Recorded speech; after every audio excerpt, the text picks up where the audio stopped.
How about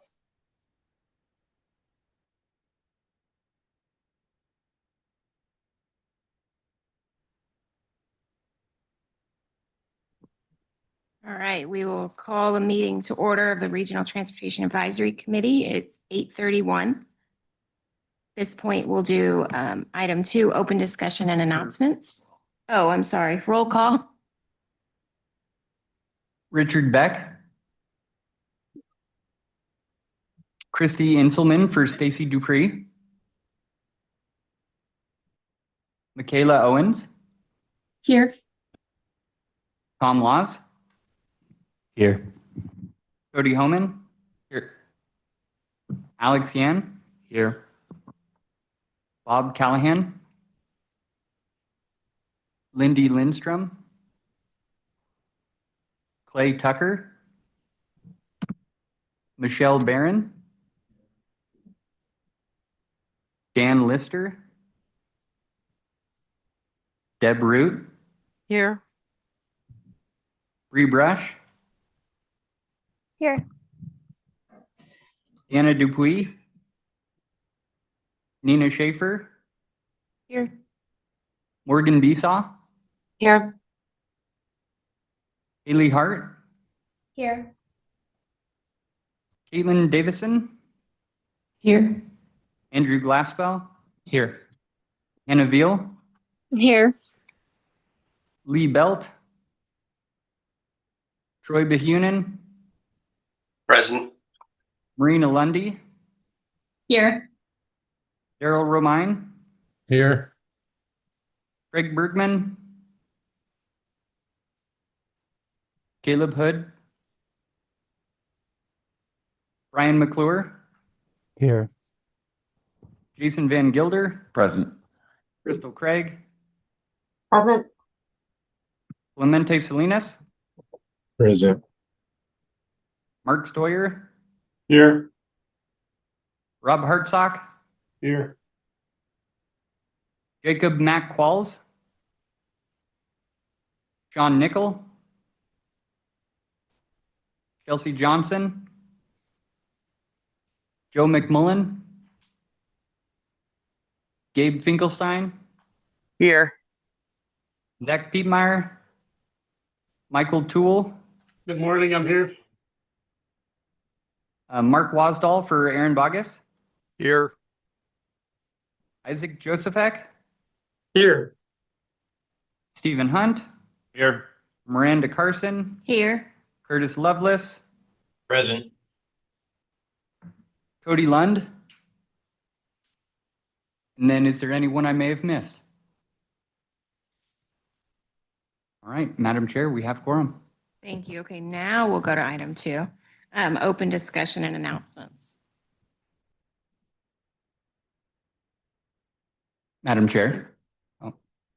Is this where you'd like me to? I have one more thing first. Thank you. So one thing that would be helpful for those of us in the room and anyone watching online is if you're attending the meeting via Zoom, if you don't mind and are able to, please have your camera on and then have your name listed with your agency as well, as we all try to get to know each other better. And again, for anyone watching on YouTube, it just allows us to see who is present for the meeting. So that would be greatly appreciated. And then, Madam Chair, if there's no other comments, one item I was hoping to address is that on the agenda today, item 4A is listed as recommend for the first word there. Ultimately, the priorities are RTAC priorities. The board will have the ultimate say in terms of what projects get programmed, but as the priorities are that of RTAC, you're not recommending them to anyone, you're actually approving them today. So hopefully we can get a motion to reflect that change in the agenda.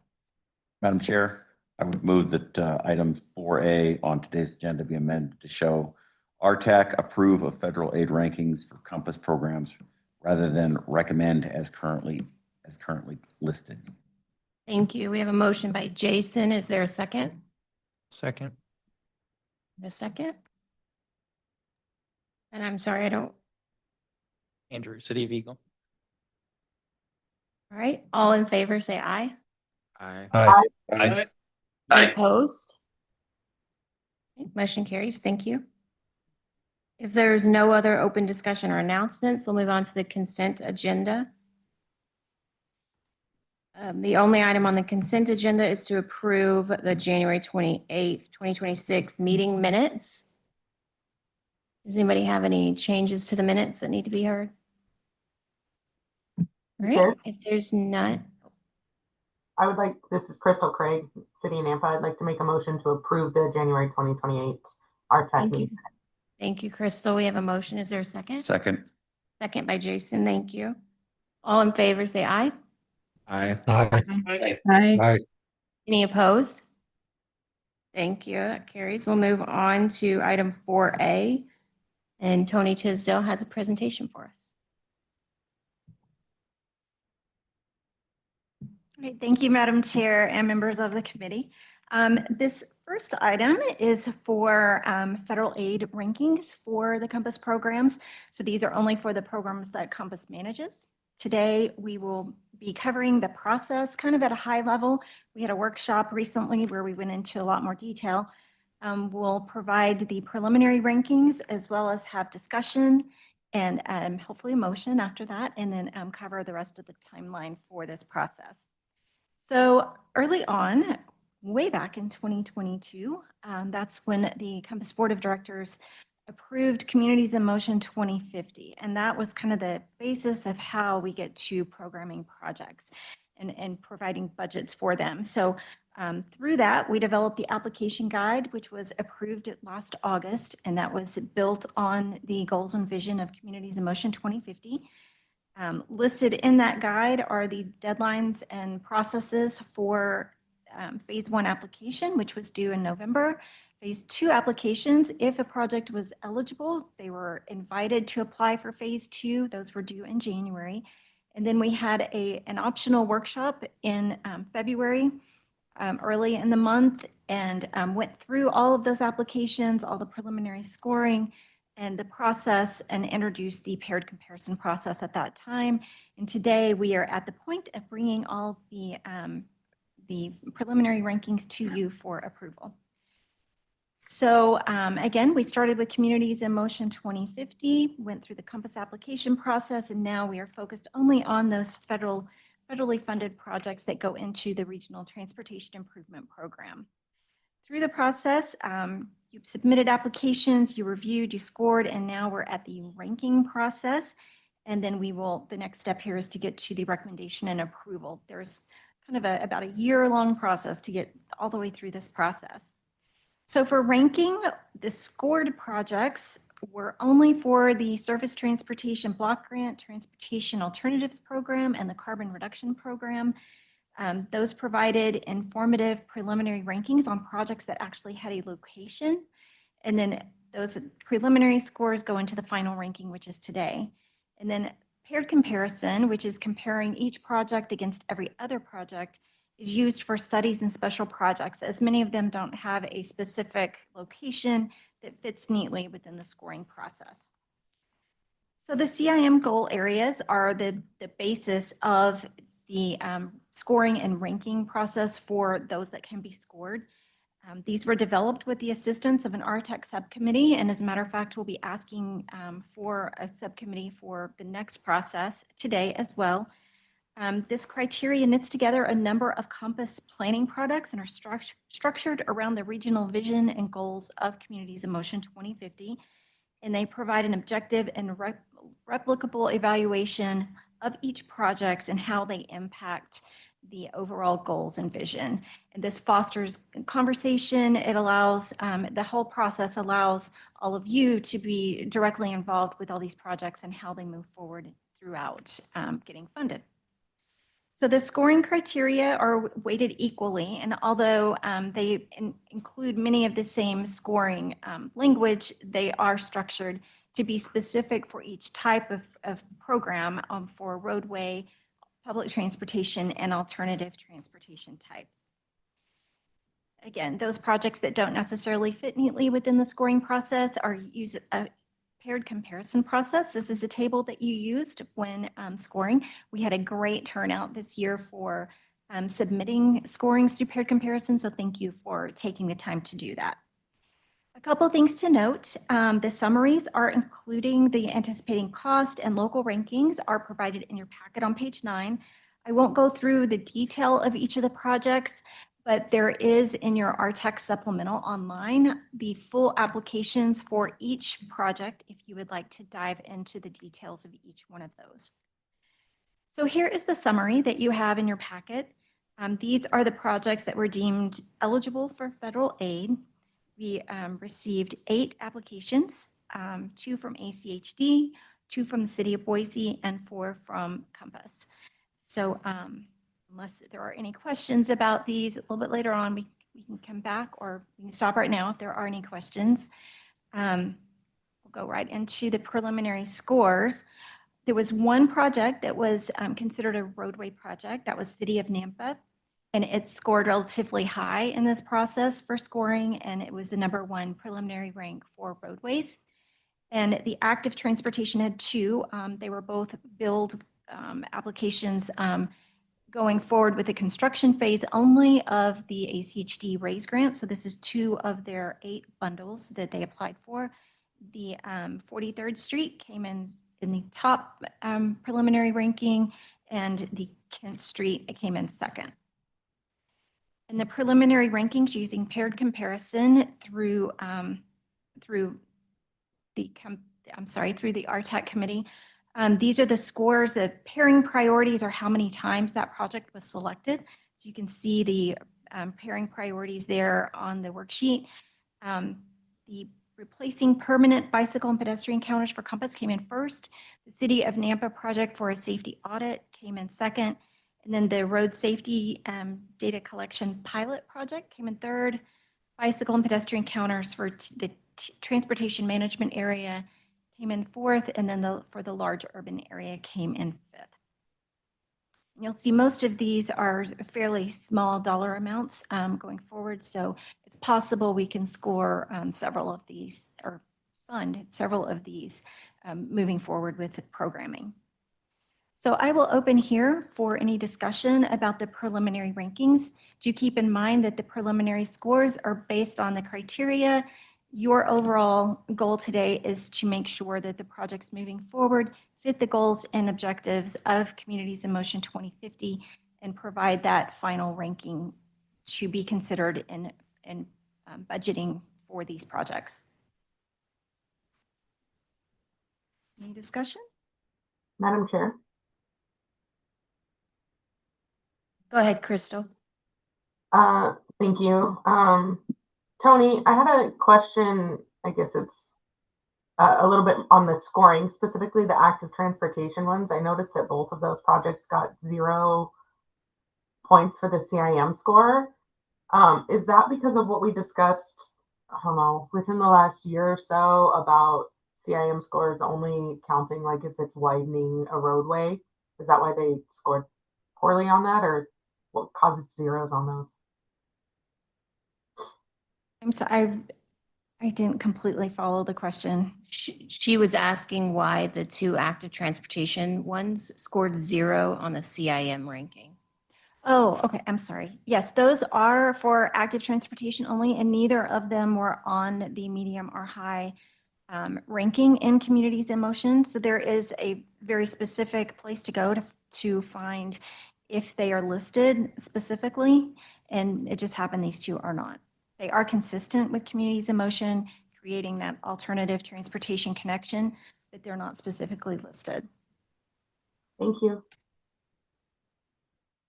And that is kind of a way to score bonus points if you were, it's that 10 points extra that you could get if you're actually listed. And I think Austin's group, the planning team, is going to be working on maybe having a kind of a different take on prioritizing for Communities in Motion 2055. So definitely be involved in that. That process be good for the future. Madam Chair, not a question on the scoring, but just a clarification. Maybe we could talk about this later, but the Chinden, no, yes. the Kent Street project. Just had a question how that relates to, I know that ACHD also put in a build application. Does this cover some of those same scope items or not? Madam Chair, yes, the Kent Street segment is part of an overall bundle of improvements that we also applied for as part of our build application, and it's the exact same design. We're just looking for multiple channels in which we can see these projects become reality, and one of which is applying for larger competitive grants on a whole and seeing whether we can fund them that way or whether or not they can enter the TIP as active transportation improvements. Thank you.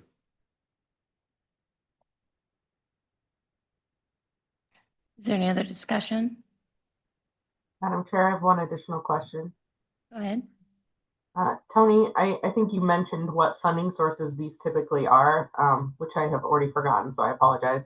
But what's the yearly amount that we have to allocate to these types of projects? Well, because we're about 4.5 million. Is that typically what these programs can fund?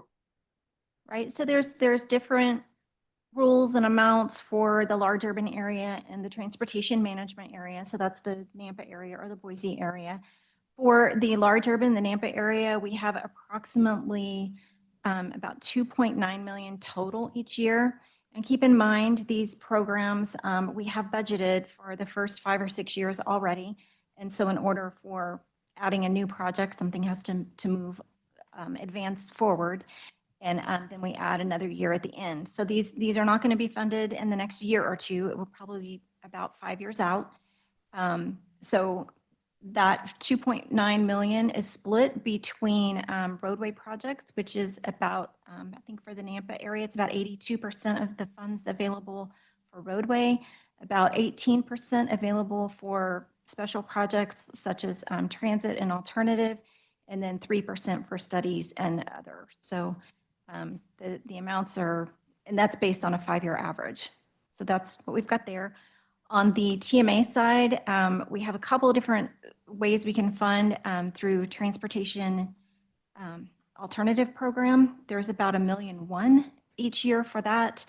And then the surface transportation block grant is kind of similar. We have about 13 million, 72% is for roadway, 12% is for alternative transportation, 13% for public transportation, and 3% for studies and special projects. So of that, for alternative transportation on the TMA side, there's about $1.1 million for TAP money and about $1.2 million for STBG funds, and also carbon reduction has another approximately $1.3 million. So between those 3 different funding sources, there's probably about $3.5 million. Did that make sense? That was very impressive that you just rattled off all those numbers on the top of your head, Tony. These items are pretty heavy and data intensive, so thank you for bearing with me. Is there any other discussion, questions? Okay, so for the next steps on this, we have about a week that we will be building the plans and programs, what projects can get funded based on your rankings today. And then a week from today, we will have an optional workshop to go through staff's recommendations. That's where you have the opportunity to kind of get the back side of all the thoughts that go into this, ask questions, provide any additional details about timing for your projects or additional needs. That's really where we sit down and talk amongst each other. And then that would come back to RTAC at the end of March for your recommendation for the funding that's recommended for all of the programs we manage. And then we'll be building the entire transportation improvement program through June. You'll be involved in a couple of reviews along the way for the entire transportation improvement program, including other programs, ITDs projects, VRTs projects, et cetera. And then July, it goes out for public comment. And then in early August, we come back to you for a recommendation. But ultimately, our goal is to work with you and get those projects funded and under construction. So that's where we're trying to get with all of this. It just takes a while to get there. So I will stop here for additional questions or your recommendation, or sorry, it's not a recommendation, your approval for the rankings of the applications. Madam Chair, this is Tom. Go ahead. I moved that RTAC approves the final rankings of applications for federal aid projects. And just maybe to add a little discussion to this, one thing we didn't really highlight was the local ranks are identical to what ended up playing out with the overall rankings. So it aligns with all of our high priorities. Thank you, Tom. We have a motion. Is there a second? Second. Second by Stephen. All in favor? Hi. Aye. Any opposed? Great, motion carries. Thank you. We'll move on to item 4B.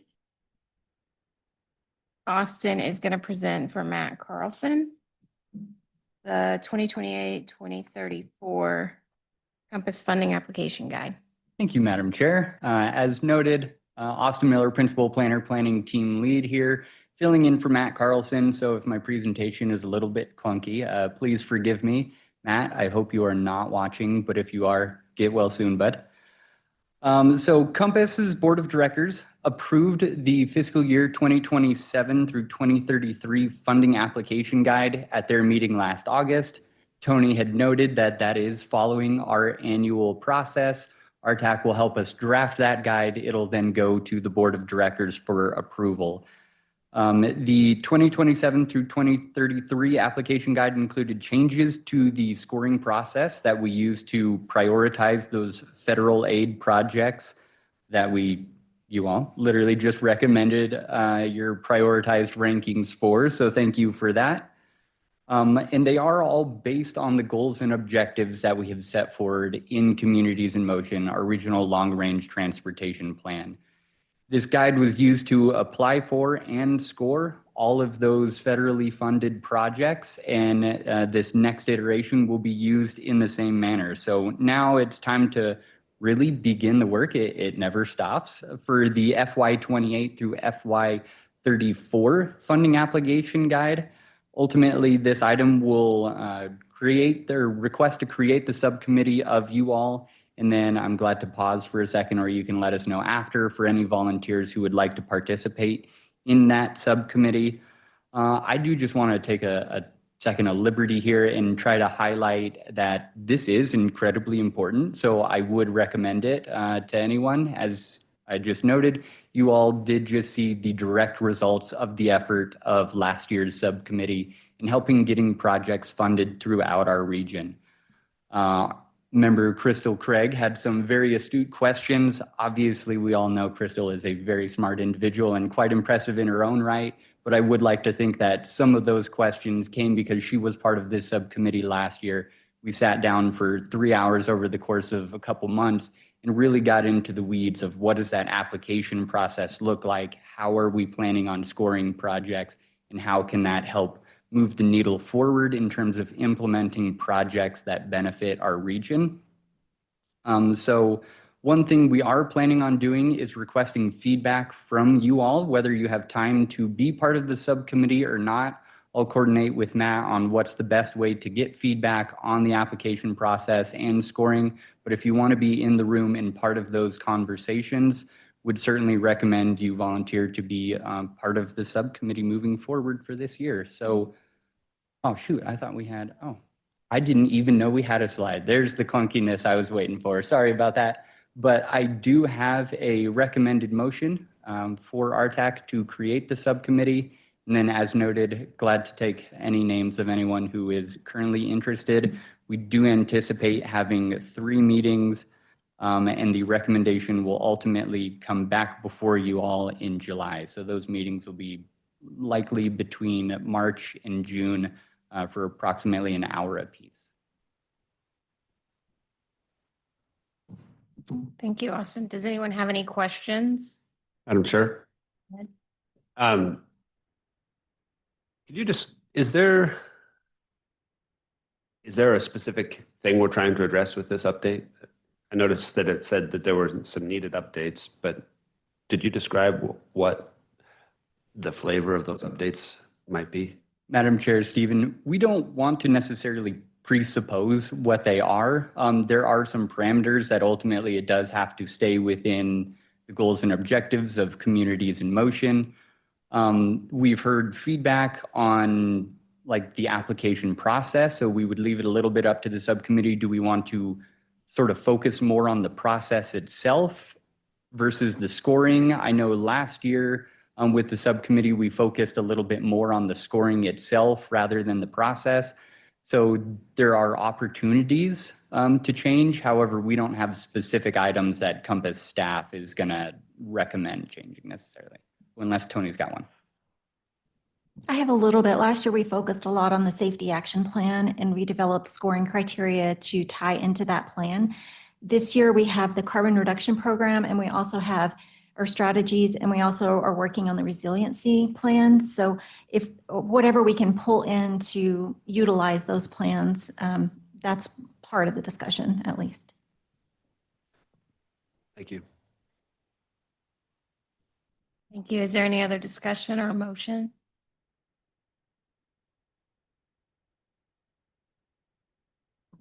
Madam Chair, I would recommend that RTAC form a subcommittee of RTAC members to help develop the FY 28 to 34 Compass funding application guide. Thank you. We have a motion by Alex. Is there a second? Madam Chair, I'll second that and volunteer for the committee as well. We have a second by Crystal. All in favor? Aye. Aye. Opposed? All right. Is there anybody that wants to volunteer today? I'll also volunteer. Who is that? Sorry. Stephen. Stephen. Okay. Madam Chair, Austin, I will also volunteer. This is Nina. I'll volunteer as well. This is Marina with the City of Cuna. I'd volunteer as well. Madam Chair, Jason Van Gilder, I will volunteer as well.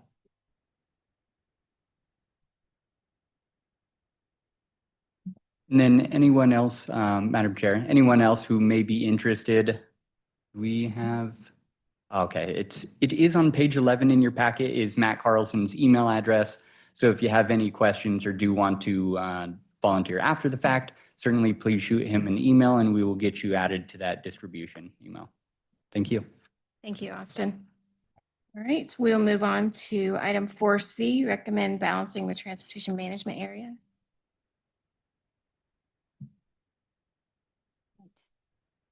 Madam Chair, members of the committee, this one, if you thought the last one was a little heavy, this one's a little bit heavier, so bear with me.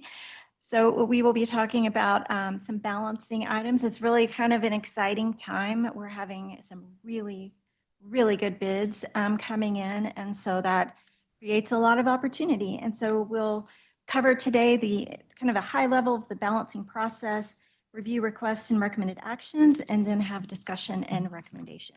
So just at the high level of our balancing process is that we always target funds towards construction. Our ultimate goal is to get those projects funded and constructed.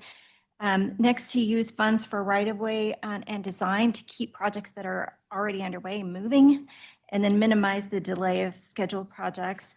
And then lastly, program needs that are originating from other programs that are eligible for the funds that we manage, that those could move forward, but they are a little bit lower priority. So today, our balancing request, we had a very large request to release funds on a low bid for ACHD. We had a couple of increases, advancing, and a couple of balancing recommendations from Compass staff. So we'll cover these. Also a little bit of a high level, but if I'm not making sense, stop me and let's answer questions. So last month, we ended up with almost $1 million remaining. These are all in thousands of dollars, so add 3 zeros. So in the surface transportation block grant, we had about $1 million left over through balancing last month. So we thought we'd come back, get that wrapped up. And then we found out we had about 3.7 million release from an awesome bid that ACHD got. And this is across the state. I think across the nation that bids are starting to come in much better. So we are very excited about that. So that roadway and ADA improvement project is the one that had the great bid. The Vista project, the next one on the list, this one actually is a request from Compass just to switch funding sources between the Surface Transportation Block Grant and the Carbon Reduction Program. That project is eligible for carbon money and it allows a little bit more flexibility. And so that's why we've requested to do that. ACHD verified that much of the project will be eligible. The Columbia Village project currently has design in 2028 and ACHD requested to advance that design to 2026 to get an early start. The Discovery Way project has construction in 2027. It is ready and able to go to bid soon. So ACHD has requested that that be advanced to 2026 as well as increase about 470,000 to meet the current engineer's estimate. So that one does have a bit of an increase. The next one is a Compass study for the Transportation System Management and Operations Plan. We call it the TSMO plan because it's a mouthful. That one currently has funding split between 2027 and 2028. It would be eligible to advance. It would be held to the end of the fiscal year. So it's technically still a 27 project. Work wouldn't start on it till 27. But it would allow us to obligate early and get started as soon as the fiscal year starts. These next two are a little bit more difficult to explain. So let me try and then ask questions. So we have the off the top funds, and those fund Compass Planning, ACHD Commuter Ride, and Safe Routes to School through Valley Regional Transit. Those projects cover staff time. And so we want to make sure that we really prioritize those. They have to be obligated early because they're reliant on this funding to cover staff. And so what we've tried to do is start advancing those projects so that we can obligate at the end of the fiscal year. And then that way funds are ready October 1st, whether Congress approves the next bill or not. These projects, you'll see little stars, they have money in some of them in 26 and 27, 28 already. In order to add an additional year to provide that hold, the funds we have currently in 26 are for work in 26, and we would like to add another year so that we can obligate at the end of the fiscal year in order to be ready for October 1st. And so this graphic shows that a little bit better. Really, all it does is take that 27 money, advance it 22 days. That way we're ready to go on October 1st. In order to do that, you have to add another year of funding to keep that schedule moving. So that's what we're asking, is for Commuter Ride and Safe Routes to School to add that additional funds so that we can get on the schedule to obligate at the end of the year rather than the beginning of the year. So I'll go back to this slide. I think that kind of covers what our needs are now. You'll see at the end, and anything negative, that means we have money available. It's kind of backwards from what you might see in your normal budgets. But anyway, so reverse your thought process here. If it's negative, that means we have money available to program or budget.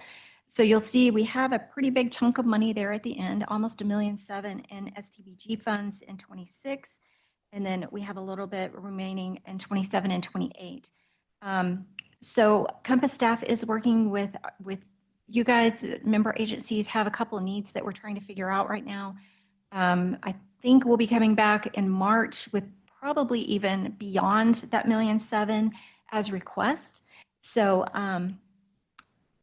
anyway, we plan to have a plan in March. So that's hopeful. But you see, when we have additional money released, we still have to spend that money within the same fiscal year. So it creates a need for additional conversations, additional opportunity, and a good way to move forward. So I'll wrap up just saying that as these gears turn, getting fiscal year 2026 balanced is our priority. During the TIP update, we'll cover the additional funds we have available for projects in that update process. So you'll start seeing that with the Transportation Improvement Program for 2027. And then, of course, we're trying to cover all the needs that you have in the projects that are existing or possibly even some new projects. So we'll be coming back with you next month with more. So I will stop here and hopefully be able to answer your questions.